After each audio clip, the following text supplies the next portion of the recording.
नमस्कार. तुम्ही कधी नोटीस केलंय का?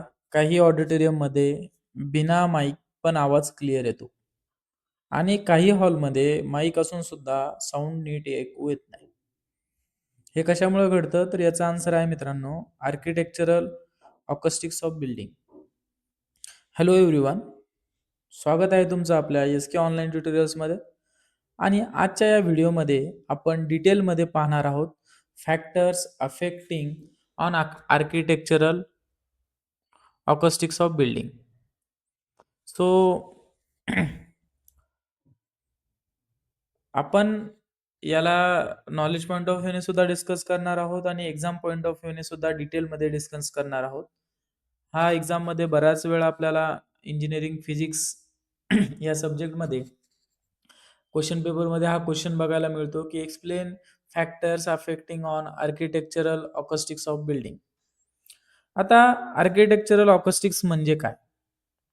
मित्रांनो, बिल्डिंग, हॉल किंवा ऑडिटोरियम असं डिझाइन करणं की साऊंड क्लिअर ऐकू यावा, साऊंड युनिफॉर्म पसरावा, इको आणि नॉईज टाळले जावेत.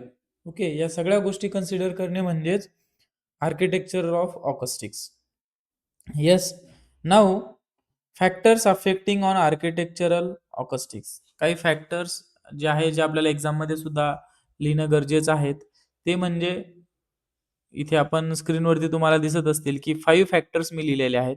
Site selection, volume, shape and sitting arrangement, reverberation time, echo. तर हे फॅक्टर्स आहेत जे की आपण वन बाय वन डिटेलमध्ये डिस्कस करणार आहोत. So first factor which affect the architectural of acoustics is site selection. इथे काही पॉइंट लिहिलेले आहेत मित्रांनो.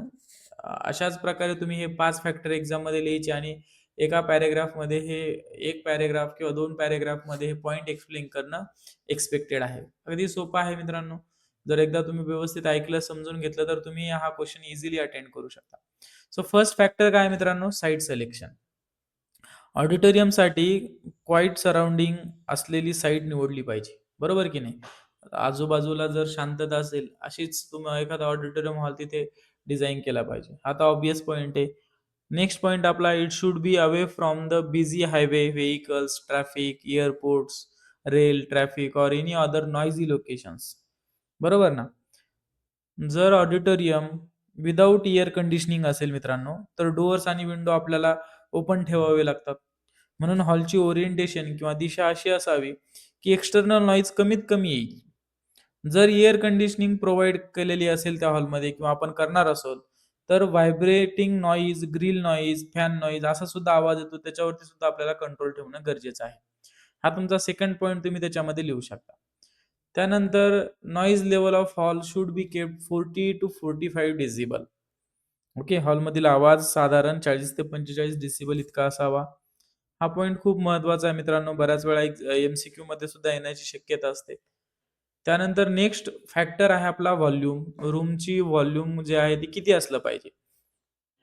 हॉलचा व्हॉल्यूम इतका असावा मित्रांनो की साऊंड सोर्स पासून प्रॉपरली डिस्ट्रीब्यूट होईल. फॉर एक्झाम्पल 100 हर्ट्झ फ्रिक्वेन्सीसाठी साऊंडची वेव्हलेंथ आपल्याला माहिती आहे अप्रॉक्सिमेटली 3.4 मीटर एवढी असते. म्हणून हॉलचे डायमेन्शन या व्हॅल्यूपेक्षा जास्त असणे आवश्यक आहे.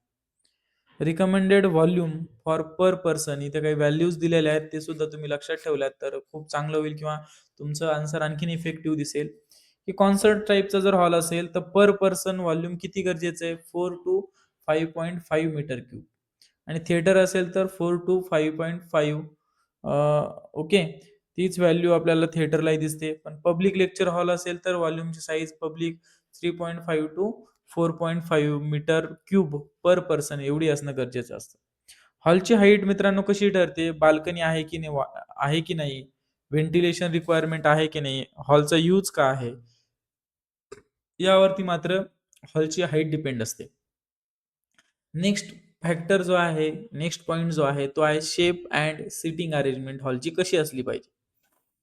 जनरली असा फ्लोर प्लान निवडतात ज्यात साइड वॉल पुढे जाताना थोड्या स्प्रेड होताना जेणेकरून साऊंड डिस्ट्रीब्यूट बेटर होईल. सिटिंग स्टेप्स मध्ये असावी. बरोबर की नाही? आणि स्टेप हाईट ही 10 ते 12 मीटर, 10 ते 12 सेंटीमीटर एवढी असावी. सिटिंगचा अँगल आपल्याला माहिती आहे मित्रांनो, इथे लिहिले 30 डिग्री पेक्षा जास्त नसावा. डिस्टन्स कंडिशन, फ्रंट रोचं जे आहे डिस्टन्स किती असलं पाहिजे, greater than or equal to 3 metre आणि लास्ट रोचं ही less than or equal to 25 metre. Chairs alternate फॅशनमध्ये डिझाइन कराव्यात. पर पर्सन एरिया सुमारे इथे दिलेला आहे बघा 0.8 मीटर स्क्वेअर एवढा असावा. आणि फोर्थ जो फॅक्टर आहे रिव्हर्बरेशन, हा आपण या अगोदरच्या व्हिडिओमध्ये बऱ्याच वेळा डिस्कस केलाय. रिव्हर्बरेशन टाइम ऑप्टिमम असला पाहिजे मित्रांनो. Too short reverberation time room dead वाटतो, बरोबर की नाही. टू लॉंग रिव्हर्बरेशन टाइम असेल तर साऊंड कन्फ्युजिंग येतो. हे आपण मागच्या व्हिडिओमध्ये सुद्धा याला डिस्कस केलंय कंडिशन्समध्ये. सो रिव्हर्बरेशन टाइमची ऑप्टिमम व्हॅल्यू हॉलच्या पर्पजवर डिपेंड असते. For example 0.5 second he speeches आणि लेक्चरसाठी जर हॉल असतील, इथे लिहिलेलं आहे बघा. A reverberation time is 0.5 second is acceptable for speeches and lectures, while it is 1 to 2 second for concert. Okay, concert halls ज्याच्यामध्ये कॉन्सर्ट वगैरे होतात तिथे 1 to 2 सेकंद पर्यंत रिव्हर्बरेशन टाइमचं एक्सपेक्टेड आहे. त्यानंतर लास्ट एक पॉइंट याच्यामध्ये तुम्ही ऍड करू शकता इको. इको म्हणजे साऊंड रिफ्लेक्शनमुळे साऊंड पुन्हा ऐकू येतो. ऑडिटोरियममध्ये इको अवॉइड केला पाहिजे. इको रिड्यूस करण्यासाठी साऊंड ॲब्झॉर्बिंग मटेरियल त्या हॉलमध्ये जास्त कसं टाकता येईल, पॅरलल वॉल्स टाळता येतील, प्रॉपर वॉल डिझाइन करता येईल. ओके, तर हे काही फॅक्टर्स मी तुम्हाला सांगितलेले आहेत, जे की तुम्ही एक्झाममध्ये लिहिणं खूप गरजेचं आहे. Okay, that is factors affecting on architectural of acoustics. So एक्झाममध्ये लिहिताना मित्रांनो सगळ्यात अगोदर त्याची डेफिनेशन लिहा. मग ते 5 फॅक्टरची लिस्ट तुम्ही करू शकता आणि प्रत्येक फॅक्टर वन बाय वन तुम्ही 1 टू 2 लाईनमध्ये किंवा 2-3 पॉइंट्समध्ये पॉइंट वाईज लिहिलं तर चांगलं राहील. त्यानंतर जे काही न्यूमेरिकल व्हॅल्यूज असतील त्याच्यामध्ये त्या लक्षात ठेवता आल्या तर खूप चांगलं होईल. सो आता आपल्या या व्हिडिओला जर कन्क्लूड करायचं म्हटलं तर आर्किटेक्चरल ऑकॉस्टिक्स ऑफ बिल्डिंग हे डिपेंड करतं site selection, volume, shape and sitting, okay, reverberation time आणि इको या 5 पॉइंटवरती. हे सगळे फॅक्टर्स प्रॉपरली डिझाइन केले तर हॉलमध्ये sound clear, pleasant and effective होतो. बरोबर ना मित्रांनो? त्यामुळे हे फॅक्टर्स एखादा हॉल डिझाइन करताना कन्सिडर करणे खूप आवश्यक आहे. सो जर तुम्हाला हा व्हिडिओ आवडला असेल तर नक्की व्हिडिओला लाईक करा, तुमच्या मित्रांसोबत शेअर करा आणि अशाच फिजिक्सच्या व्हिडिओसाठी आपल्या चॅनलला सबस्क्राईब करून ठेवा. So thank you all for watching this video.